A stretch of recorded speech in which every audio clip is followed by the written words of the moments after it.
ataupun melalui nomor yang ada di bawah ini nanti akan tertera sobatmu ya, sampai nanti pukul 19.30 waktu 18.30 waktu Indonesia Barat maksud Nisa ya. Oke, tetap di Radio Muhammadiyah, dari Muhammadiyah untuk semua.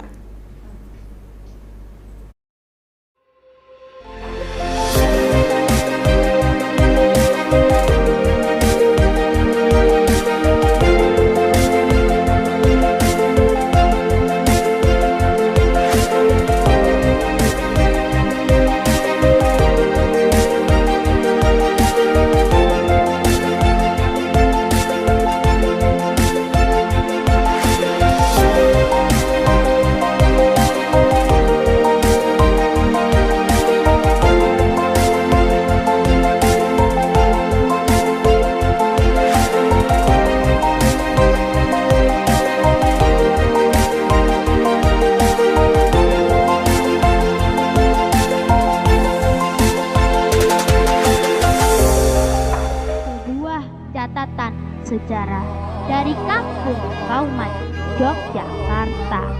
Kiai Haji Ahmad Dahlan, Bapak Pendiri Muhammadiyah, jatuh dan berdiri dalam memperjuangkan kebangkitan umat yang harus belajar, cerdas dan beramal tidak hanya sebagai bangsa yang terjajah. Seiring semangat Aisyah memperjuangkan wanita dalam pendidikan, melahirkan wanita terpelajar. Tertanam surat Al-Ma'un, Muhammadiyah berdiri dalam membantu, berjuang dan meluruskan akidah dalam ibadah. Setiap langkah, setiap nafas, Muhammadiyah adalah penghambaan kepada Ilahi Robbi. Ngenalake Cak Bagus Muhammad Darwis asal saka Kauman Yogyakarta ing taun 1912 piyambakipun dados pendiri Muhammadiyah, ngetrapake Islam lan ora bakal nyerah anti Islam dereng kawa ing Nusantara. Kula sebahanen Kiai Haji Ahmad Dahlan.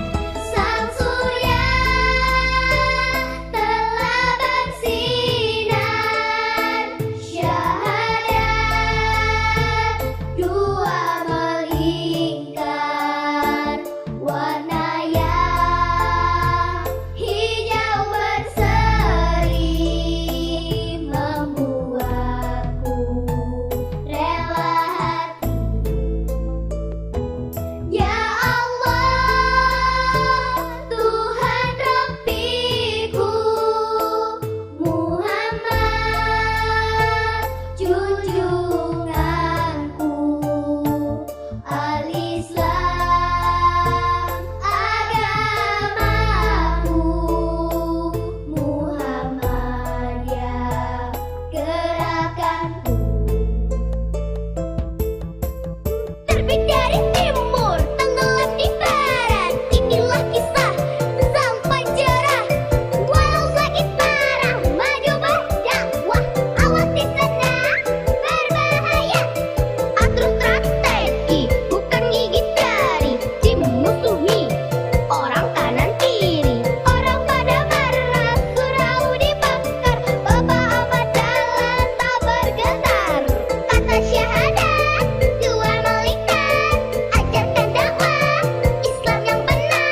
Dan pada malam hari ini Anissa Kaura bersama sobatmu dan juga kita akan sharing session bersama dengan Bapak Anang mengenai perayaan Tahun Baru Cina ya, seperti itu. Dan pada malam hari ini juga Nisa membolehkan untuk sobatmu untuk bebas ya untuk sharing aja gitu bersama dengan Bapak Anang untuk menambah ilmu dan juga menambah wawasan mengenai Muhammadiyah dan tradisi Tahun Baru Cina. Nah mungkin untuk awalannya nih Nisa tuh penasaran banget kalau di Indonesia itu kan apalagi di Jogja gitu ya, dengan masyarakat yang plural, dengan masyarakat yang beragam, tapi memperingati Tahun Baru Imlek ini sangat meriah seperti itu. Nah Nisa ingin tahu nih Pak, bagaimana sih Pak tradisi dan juga budaya untuk memperingati Imlek di Tiongkok sendiri? Ya, jadi kebetulan teman-teman sobatmu sekalian bahwa saya itu di Cina sejak tahun 2018. Jadi kurang lebih sudah 2,5 tahun mau 3 tahun ya. Cuman ini karena pandemi jadi pulang. Nah, sebenarnya di sana itu kalau kita lihat lebih meriah daripada di Indonesia. Gitu. Jadi saya bulan Januari Februari itu pernah di Shanghai. Itu jadi saat Imlek itu memang semua sekolah itu libur. Liburnya namanya itu Mbak Nisa. Memang libur musim dingin. Itu kan. Nah, nanti disambung dengan festival musim semi namanya. Karena peralihan dari musim dingin ke musim semi. Itu sangat ramai sekali karena liburnya bisa sampai 2 bulan. Ya. Nah, tradisi di sana sebenarnya ya mirip-mirip ya dengan di sini. Cuman di sana itu lebih kuat karakter kebudayaannya. Misalkan apa? Ya tradisi seperti Lebaran lah kalau di Indonesia itu ya. Mengunjungi orang tua, membersihkan rumah, kemudian membersihkan tempat ibadah, jadi itu lebih ramai. Dan semua tempat wisata kalau pada musim libur Imlek itu 1 bulan sebelum dan 1 bulan sesudahnya itu pasti sudah padat. Jadi mobilitas manusia yang jumlah warga Cina itu sekitar 1,5 miliar, paling tidak hampir 1 miliar penduduk sendiri itu melakukan mobilitas pulang kampung itu kan, yang kebanyakan orang-orang Barat, orang-orang Tibet, orang-orang Xinjiang itu yang bekerja di daerah utara di Beijing, Shanghai, dan atau di selatan itu di Hangzhou itu mereka pulang kampung atau mudik. Nah itu luar biasa, sangat ramai sekali. Iya, oke. Nah, menarik sekali sobatmu ya. Berarti ini tidak jauh berbeda dengan adanya Lebaran Tidak di jauh beda dengan Lebaran Indonesia di ya. Indonesia. Wah, Iya. luar biasa sekali. Kalau di Jogja sendiri tuh Pak, kan kalau selama Imlek gitu ya, ada sering ada kayak seperti event-event mungkin di salah satu kampung pecinan yang ada di Jogja gitu Pak, yang di dekat Malioboro seperti itu. Nah, ataupun di sana mungkin ada festival tersendiri Pak yang sangat meriah dan juga menjadi ikon sendiri di Tiongkok. Ya, ada beberapa festival yang di Indonesia itu tidak ada, festival makanan. Itu ada gitu. Dan Cina itu kan sangat luas ya. Untuk tradisi orang-orang bagian utara dengan selatan itu juga berbeda. Gitu kan. Utara itu daerah Beijing, ya kan, daerah Mongolia Dalam, ya kan. Kemudian kalau selatan itu ya Hong Kong, kemudian Hangzhou dan seterusnya itu juga berbeda. Jadi festival makanan di sana ada. Kalau di sini ya barongsai, kemudian merah ya, nuansanya merah, kemudian di sana juga bagi angpau itu sama. Tetapi saya kira yang agak berbeda begini, karena kultur di sana itu sangat kuat ya, khususnya orang-orang yang di pelosok yang memeluk agama Konghucu itu jadi erat sekali dengan budaya-budaya keagamaan itu gitu. Nah, jadi mereka datang ke tempat-tempat ibadahnya, ya kan, yang biasanya saya lihat bahwa orang Cina yang sekarang ini itu adalah orang yang begitu modernis, ya, sangat ini ya, nuansa globalisasinya sangat kental sehingga tradisi itu banyak yang ditinggalkan. Tetapi ketika Imlek itu berbeda. Jadi tradisi itu mereka kemudian mereka rangkul lagi, mereka kembali mereka hidupkan. Nah, salah satunya adalah misalkan festival makanan, kemudian ada festival pertunjukan yang itu memang hanya ada waktu Imlek begitu. Nah, saya kira itu. Kemudian yang tidak kalah pentingnya sebenarnya saya melihat ketika di Shanghai, Shanghai itu salah satu kota terbesar di Cina, ikonnya modernitas. Itu banyak orang yang apa ya? Menurut saya dalam tanda kutip ya tidak punya agama ya, tidak punya agama. Jadi hidup itu ya hanya untuk mencari uang. Maka sebenarnya gongsi baca itu kan ya selamat Imlek, semoga kamu tambah kaya kan begitu. Nah, jadi saya melihat ketika Imlek itu mereka berubah menjadi sosok yang sangat bukan religius ya, tetapi sangat erat dengan kebudayaan-kebudayaan Cina. Setiap hari mereka itu fashionnya itu ya mirip-mirip Barat lah. Kalau di Indonesia itu masih sering ya kita jumpai orang pakai batik dan seterusnya. Di sana itu jangan kita membayangkan ada orang Cina yang setiap hari itu pakai pakaian seperti pakaian-pakaian film Mandarin yang kolosal itu jarang sekali gitu. Jadi mereka sudah sangat akrab dengan merek-merek yang branded gitu. Ya misalkan tas Gucci, celana Levi's dan seterusnya itu sudah sangat. Mobil-mobil pun juga mobil Eropa semua dan mobil Jepang. Mobil Cina itu juga sangat sedikit. Tetapi ketika Imlek ya mereka itu begitu menghayati itu. Ya salah satunya itu apa tadi? Mobilitas manusia. Jadi mereka jauh-jauh itu mudik ke rumah untuk merayakan Imlek ini dengan keluarga. Itu ya banyak sekali ya masyarakat Cina itu yang merantau ke kota mencari penghasilan di kota, kemudian mereka pulang kampung ingin ketemu dengan warga. Itu mirip sekali dengan kita yang ada di Indonesia ketika Lebaran. Cuman kalau Imlek di Indonesia itu kan tidak ini ya, karena jumlahnya mungkin hanya sekitar 2-3 juta orang Cina di Indonesia, maka mudiknya itu tidak terasa gitu. Nah itu. Dan pengalaman saya yang sangat menarik adalah ketika saya saat Imlek itu berada di masjid di Shanghai gitu.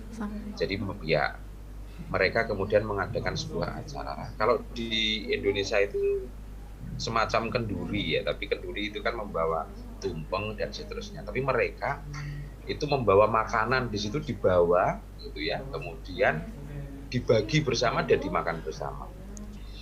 Hampir semua orang itu membawa makanan. Jadi yang penduduk lokal ya. Kalau pendatang seperti saya yang studi dan seterusnya itu tidak membawa. Jadi ibaratnya di situ adalah tukar makanan gitu.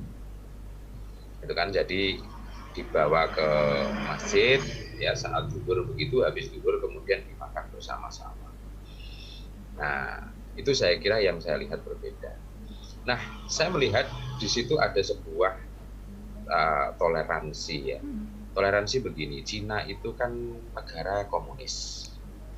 Tetapi kebebasan dalam beribadah di satu sisi itu diberi kebebasan tetapi di tempatnya begitu. Nah, selama ini kalau ada isu-isu mengenai Cina itu saya kira ada benarnya juga ada tidak benarnya. Ya, ada benarnya mungkin satu sisi memang di daerah Xinjiang, di daerah Tibet itu ya memang daerah yang konflik gitu.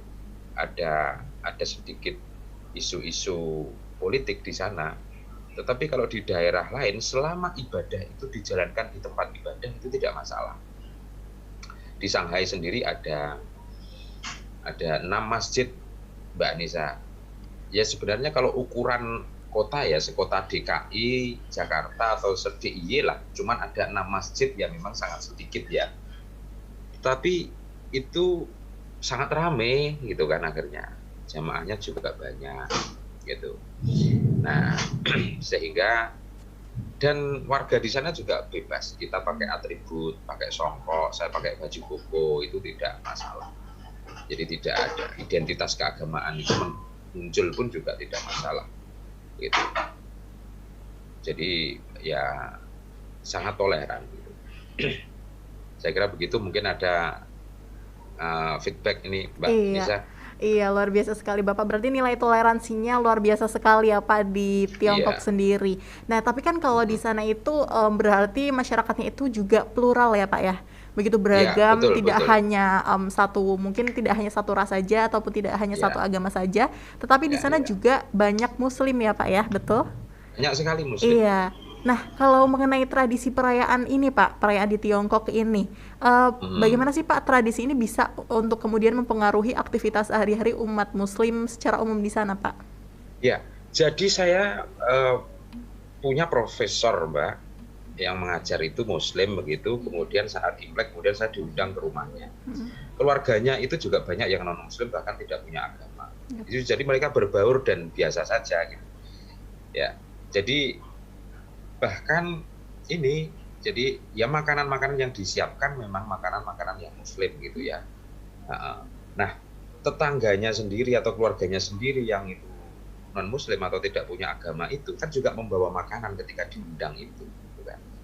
Nah, ketika kumpul bersama dalam satu keluarga itu bawa makanan. Misalkan saya ya 5 bersaudara, saya kakak saya, adik saya dan seterusnya.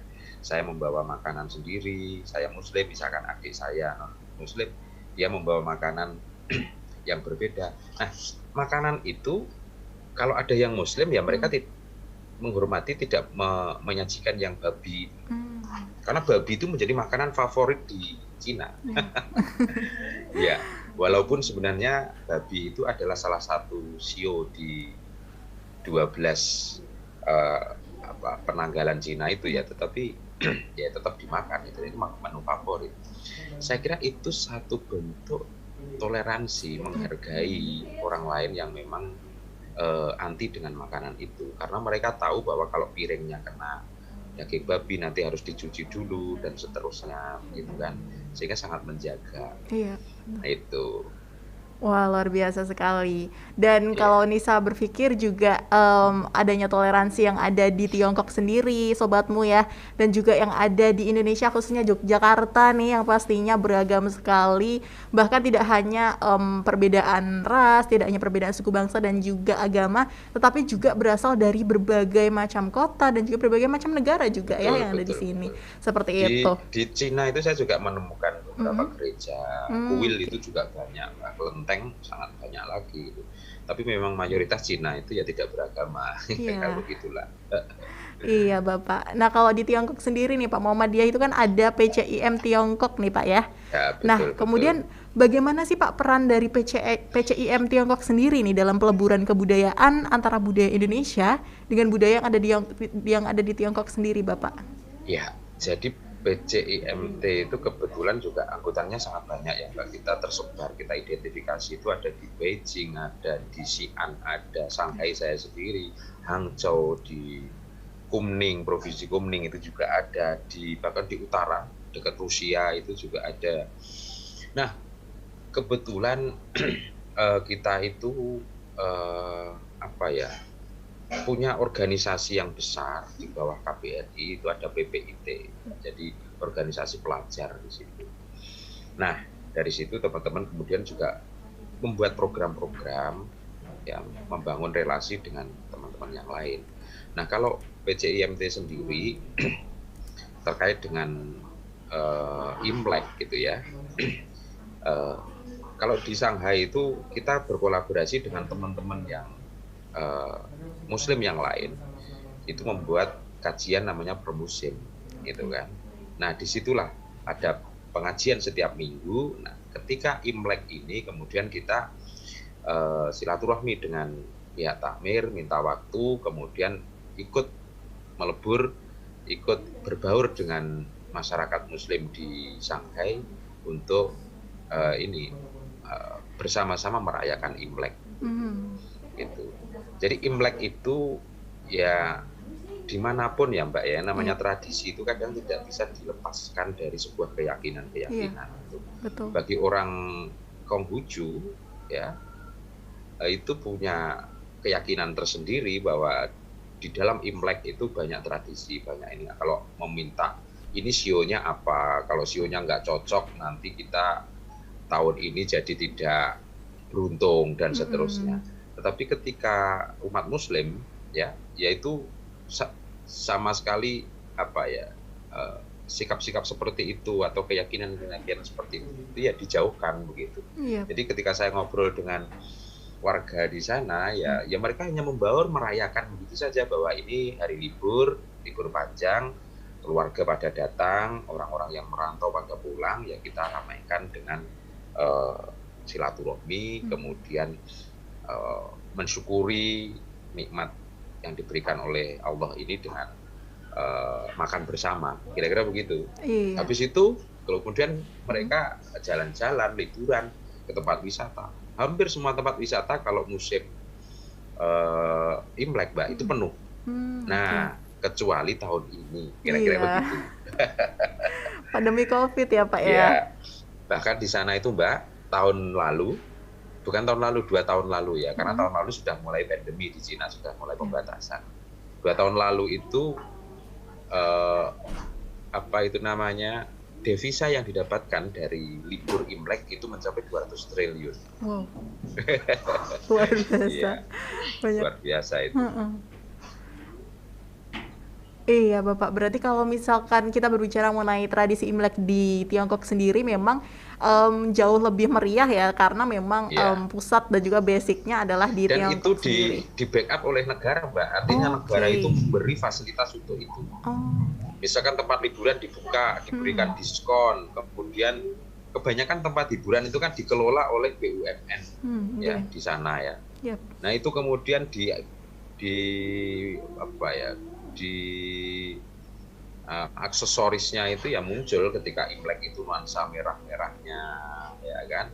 Kemudian sionya itu apa yang kemudian jadi ikon, gitu kan. Nah itu di backup oleh negara, gitu. Oke, luar biasa ya Pak ya. Berarti Iya. memang tidak hanya dari segi toleransi saja Sobat Mulia, Iya, tetapi iya. umat Muslim di sana juga sangat melebur ya, walaupun tidak merayakan tetapi ikut merasakan nuansa dan juga ikut menghormati seperti Iya, itu. iya. Oke, nanti kita akan masih sharing session lagi bersama dengan Bapak Anang pada malam hari ini di Kisah Sang Pencerah edisi 23, dan pastinya Iya, bisa iya. masih banyak pertanyaan yang menarik nih Pak ya terkait perayaan Boleh, Imlek boleh. tahun 2021 ini. Iya, iya. So jangan kemana-mana Sobatmu, tetap di Radio Muhammadiyah, dari Muhammadiyah untuk semua.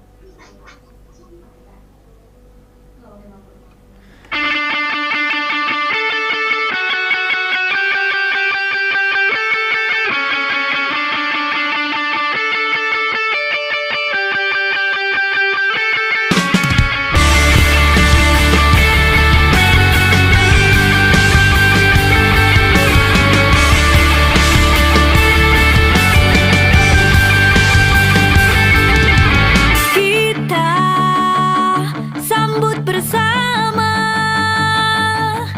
Muktamar Muhammadiyah dan Aisyah. Kita song-song bersama gerakan pelintas zaman untuk kejayaan.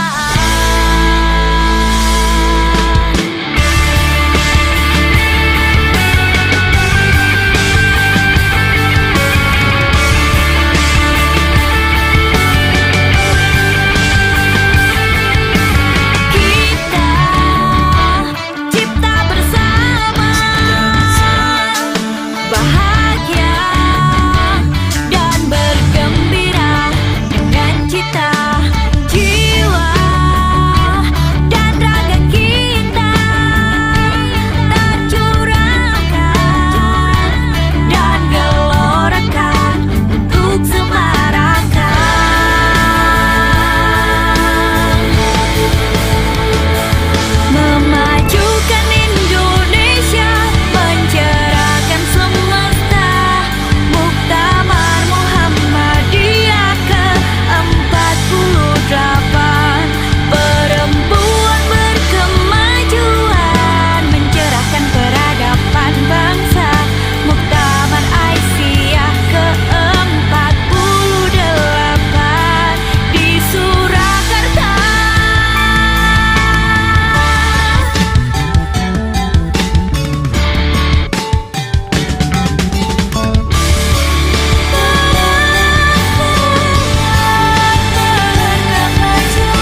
2023 pada malam hari ini. Dan kita masih bersama dengan Bapak Anang dan kita akan masih sharing session sampai nanti closing ya, membicarakan mengenai Muhammadiyah dan perayaan Tahun Baru Cina. Oke, tahun 2021 pastinya. Dan kalau tadi sedikit sempat disinggung gitu ya di akhir sesi pertama tadi bahwa sedikit berbeda mengenai perayaan Imlek pada tahun 2020 bahkan sampai 2021 ini karena adanya pandemi COVID-19 nih ya Bapak. Nah, dalam kondisi yang serba sulit nih Pak, yang sedihnya di Indonesia sendiri juga COVID sepertinya masih belum mau pergi. Apakah terdapat perbedaan Pak dalam perayaan Imlek di Tiongkok dari perayaan-perayaan Imlek tahun sebelumnya? Ya, jelas berbeda. Jadi saya dapat informasi dari profesor saya karena saya kan lagi mengerjakan disertasi intens komunikasi begitu ya, mayoritas mereka tidak banyak yang keluar rumah, jadi tempat-tempat wisata juga dibatasi di Cina, apalagi sejak awal bulan Februari ini beberapa daerah juga memberlakukan lockdown gitu kan, jadi pembatasan aktivitas sehingga sama sekali tidak begitu ramai gitu kan. Jadi kalaupun ada aktivitas yang mereka di komplek perumahan masing-masing. Mayoritas kalau di perkotaan itu kan mereka tinggal di apartemen ya. Jadi ya paling mereka mengadakan acara ya satu komplek perumahan itu gitu. Ya cuman itu aja. Kalau kemarin-kemarin ya sangat ramai luar biasa. Tempat wisata penuh, tempat ibadah itu penuh gitu kan. Nah ini sangat dibatasi. Dan kalau ada himbauan seperti itu,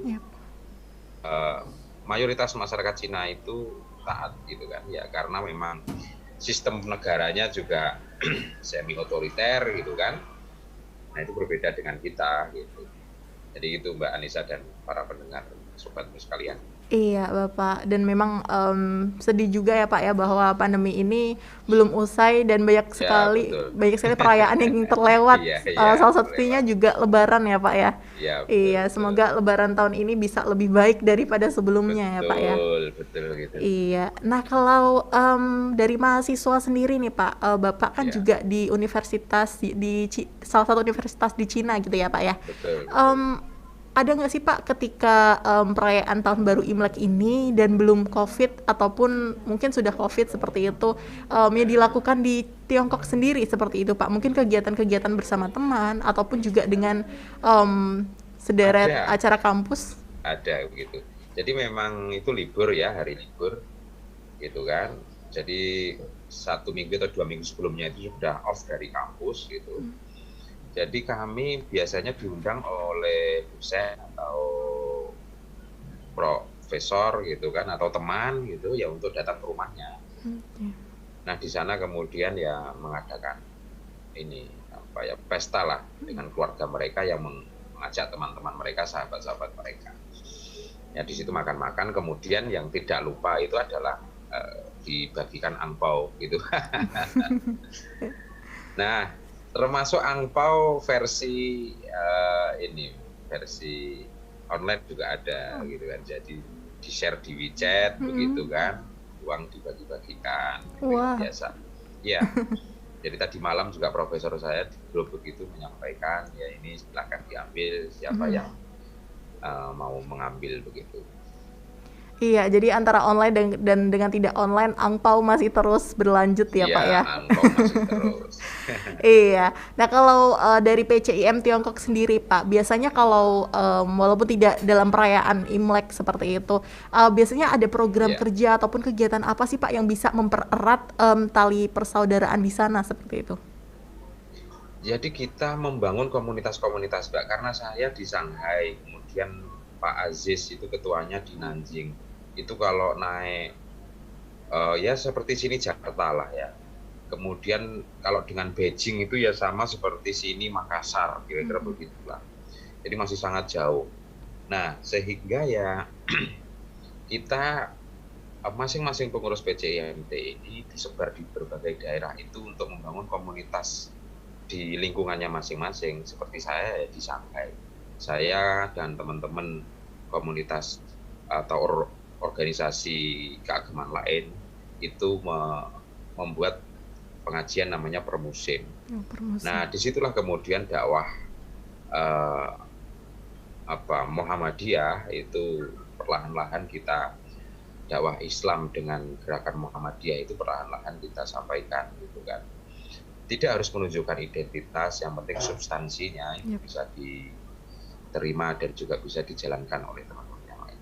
Karena di selatan ya Mbak, saya di Shanghai itu termasuk agak selatan, kemudian di Hangzhou yang dekat dengan Hong Kong misalkan, itu banyak tenaga kerja Indonesia yang kerja di sana. Jadi di Shanghai itu juga banyak TKI perempuan-perempuan yang bekerja di sana. Nah itu butuh siraman rohani, jadi setiap minggu itu banyak sekali mereka yang ikut pengajian. Nah disitulah kemudian kita berperan. Itu yang datang itu pernah sampai 50 bahkan 70 yang datang. Nah kita pinjam masjid, salah satu masjid di sana. Kalau di Shanghai namanya Masjid Gusi, itu yang biasanya digunakan untuk kumpul teman-teman ini. Nah kemudian kita berbaur. Nah setelah itu juga kita berbaur dengan jamaah, karena itu pengajiannya biasanya dimulai jam 10 pagi sampai jam 12 begitu. Habis itu zuhur kita berbaur dengan warga sekitar di sana. Karena gini Mbak, orang non Muslim yang ada di Cina itu memang kadang-kadang punya stigma terhadap Muslim itu agak gimana begitu ya. Ya karena mereka mungkin melihat orang-orang di Timur Tengah yang banyak konflik, ya kan. Jadi seolah-olah agama itu menjadi penghambat kemajuan. Gitu.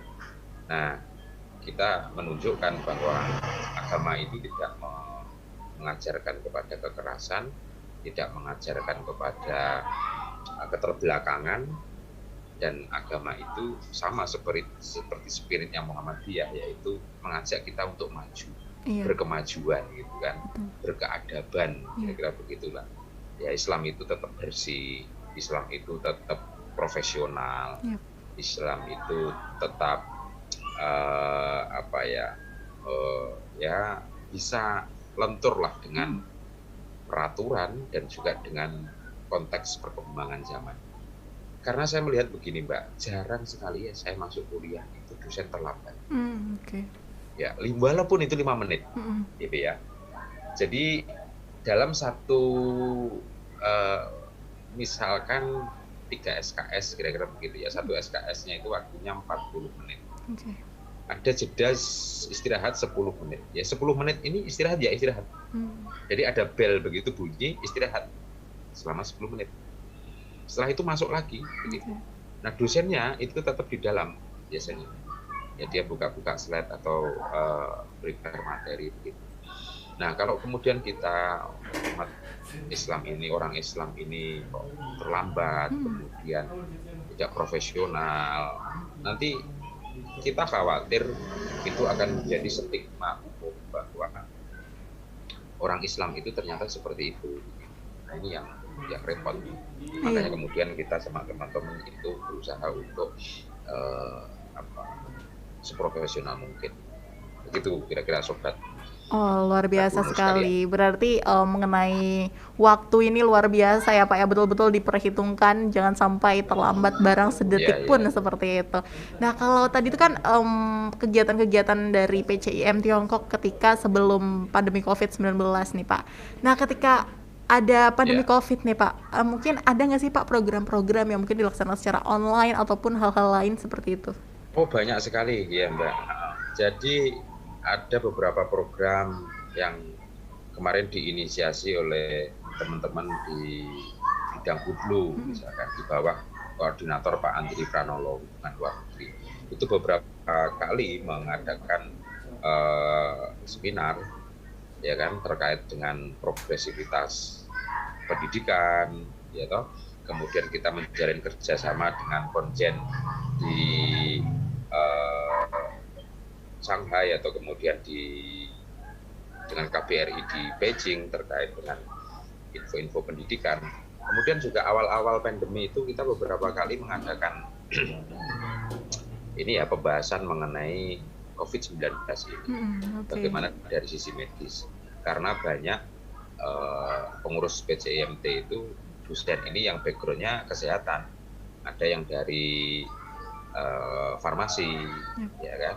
Iya. Di Wade itu ada 2 suami istri bahkan kuliah di Nanjing itu di farmasi. Kemudian ada yang backgroundnya dari psikologi, ya kan. Nah, itu sangat membantu sekali ketika ada pandemi ini. Kemudian kita seminar. Nah, tapi juga ini Mbak, ada teman-teman kita yang tidak pulang kampung. Waduh, iya. Ya, jadi ada beberapa mahasiswa yang juga kebetulan pengurus PCIMT itu yang berada di Cina Daratan. Iya.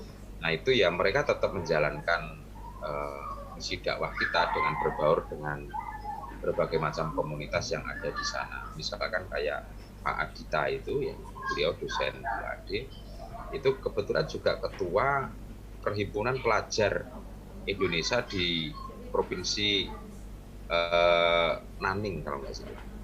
Itu di dekat Vietnam sini Mbak. Iya, oke. Nah, iya, jadi kemudian mereka juga menggalang dana ketika ada bencana, gitu kan. Bahkan kemarin Lazismu itu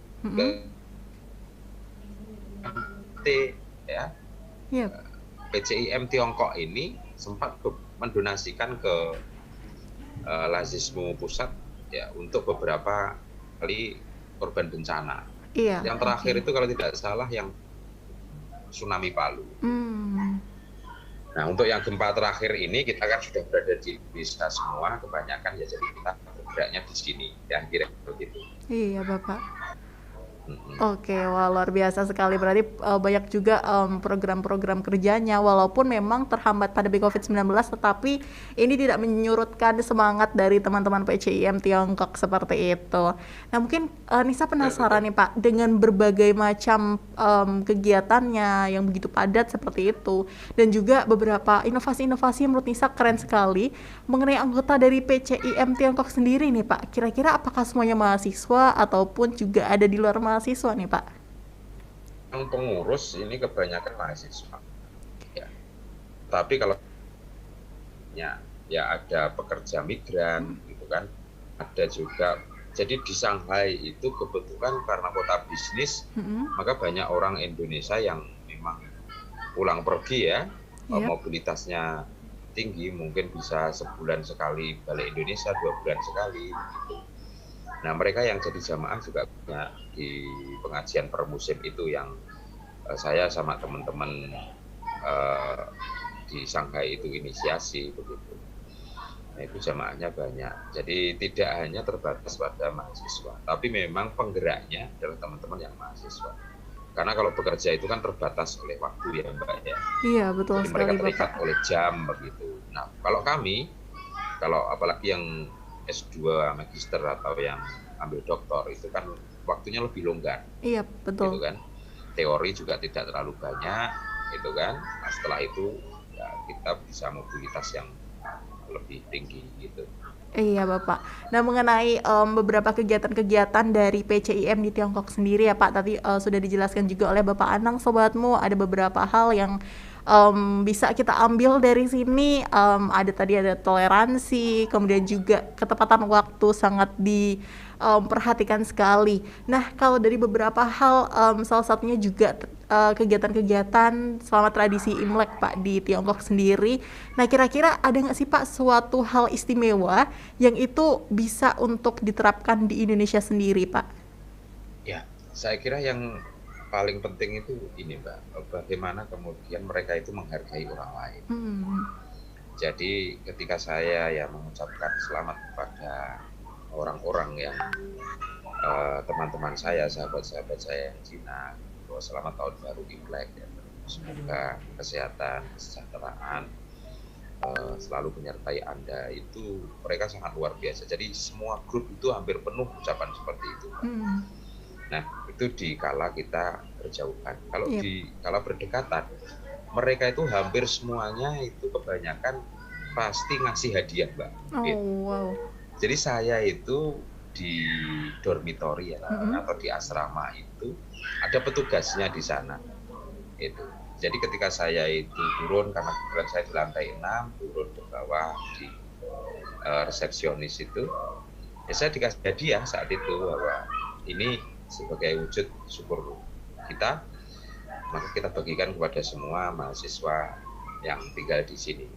Jadi saya kira itu sangat luar biasa. Bagaimana kemudian menghargai orang lain, yaitu dengan adanya tahun baru Imlek yang bagi mereka sangat spesial itu, gitu kan. Nah, spesial itu kemudian juga diwujudkan, rasa spesial itu dibagi-bagikan kepada yang lain. Iya, luar biasa sekali. Nah, kalau kita berbicara mengenai toleransi dan juga beberapa perbedaan gitu ya Pak ya dalam kehidupan bersosialisasi, dan itu pun tidak hanya di Tiongkok juga, tetapi di Indonesia dengan terutama juga di Yogyakarta begitu ya, yang dengan begitu banyaknya masyarakat yang beragam seperti itu, terkadang ada isu-isu toleransi yang sedikit menggelitik seperti itu ya Pak, yang mungkin bisa menjadi sebuah pertanyaan dan juga hal-hal yang perlu untuk didiskusikan seperti itu. Nah, kalau dari pandangan Bapak Anang sendiri nih Pak, bagaimana sih Pak cara kita untuk memperkuat rasa toleransi terlepas dari berbagai macam isu yang ada? Ya, jadi menurut saya begini Mbak, toleransi itu harus dikembangkan oleh dua belah pihak, tidak boleh hanya satu pihak begitu, gitu kan. Nah, saya melihat di Indonesia ini masih ada problem masalah berawal dari etnis sebenarnya, suku, kira-kira begitu. Jadi orang-orang yang keturunan Tionghoa dengan orang-orang yang pribumi itu, saya kira ada satu masalah yang memang itu belum clear. Nah, ini harus di-clearkan dulu. Ya, salah satunya yang paling mencolok itu kan ketika kesenjangan ekonomi, gitu kan, di mana-mana pun gitu. Kesenjangan ekonomi sehingga mempengaruhi sikap, ya kan.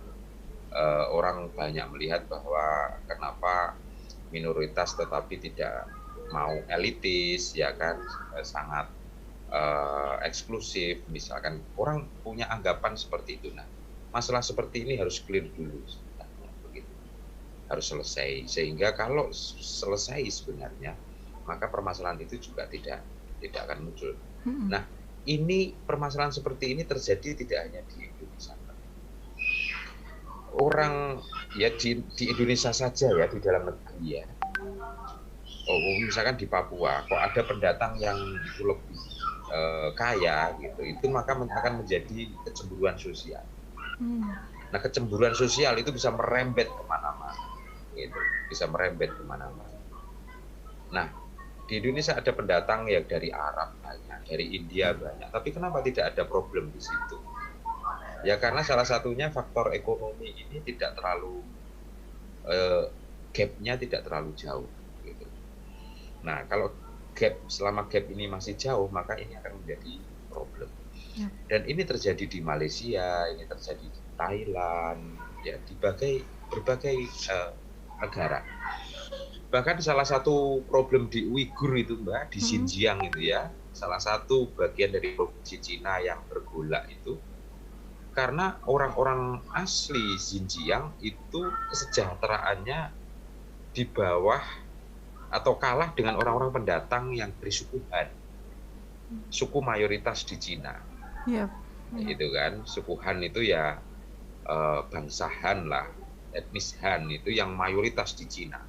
Jadi di Cina itu yang besar itu kan ada etnis Han, kemudian suku Hui itu yang Muslim, mayoritas Muslim, bahkan Cheng Ho itu adalah keturunan dari suku Hui ini. Nah, antara Han sama Hui ini kalau dari segi fisik mirip, hampir mirip 100% begitu.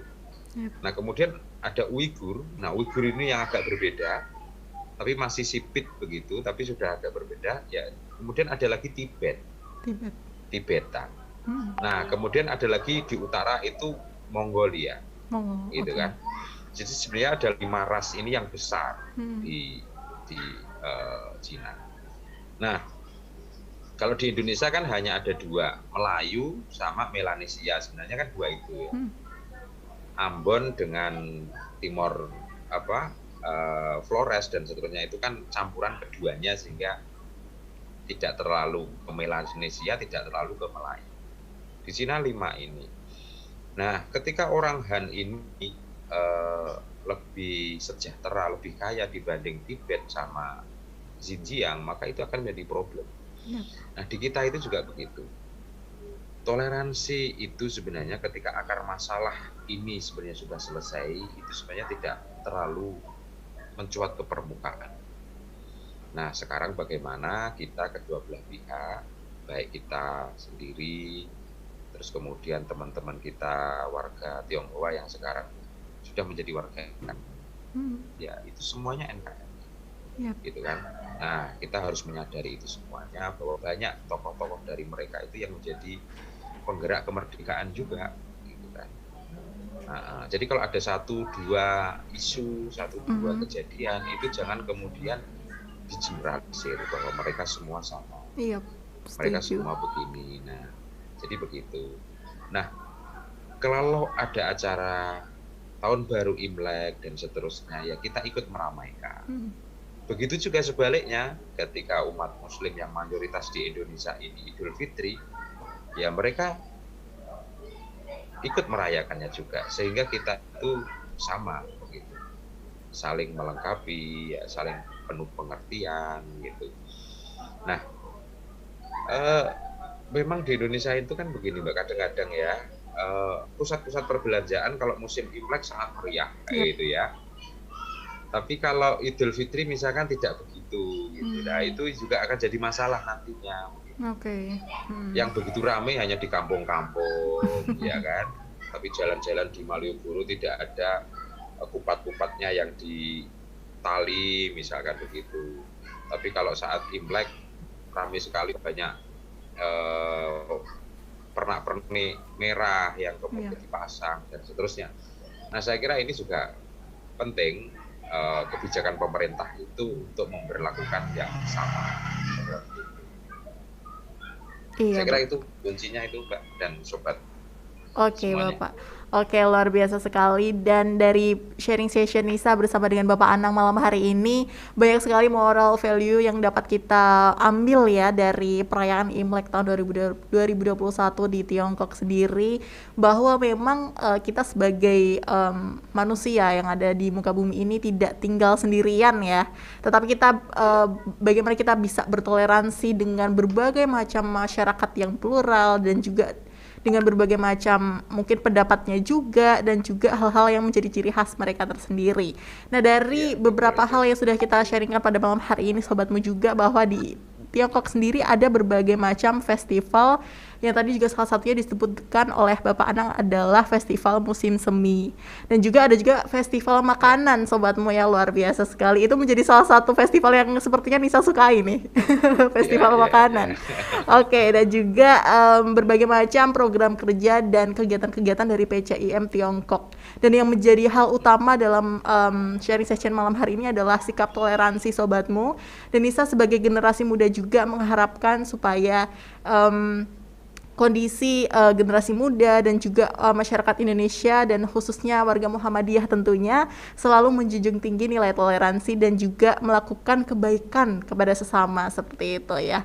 Dan terima kasih sekali Bapak Anang sudah meluangkan waktunya Pak pada malam hari Sama-sama, ini. Luar biasa Mbak sekali. Nisa dan sobat sekalian. Iya Bapak, semoga pandemi COVID segera berlalu supaya kita bisa bertemu begitu ya Pak ya.